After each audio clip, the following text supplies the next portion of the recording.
Situé non loin de la place Beauvau, au 55 de la rue du Faubourg Saint-Honoré, le palais de l'Élysée est souvent témoin de rencontres entre présidents.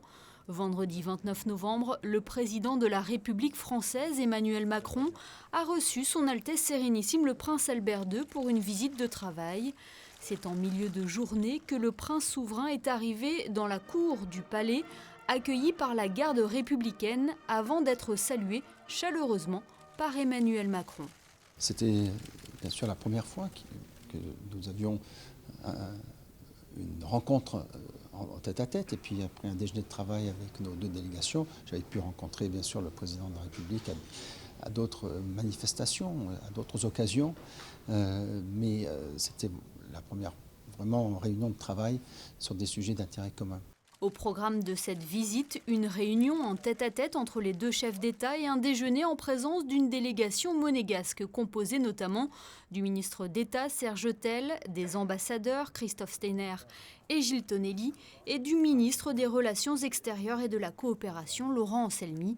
Les échanges ont été amicaux et cordiaux et portés sur différents sujets.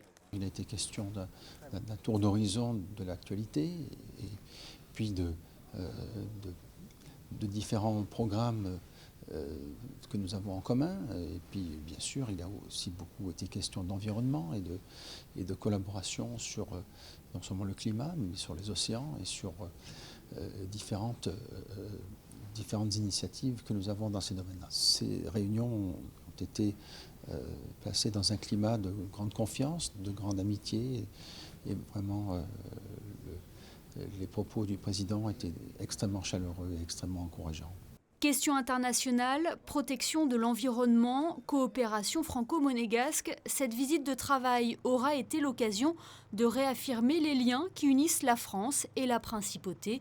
Preuve de l'excellente relation entre les deux pays, le prince Albert II a invité officiellement le président Emmanuel Macron et son épouse pour une visite officielle en Principauté, visite qui devrait avoir lieu dans les prochains mois.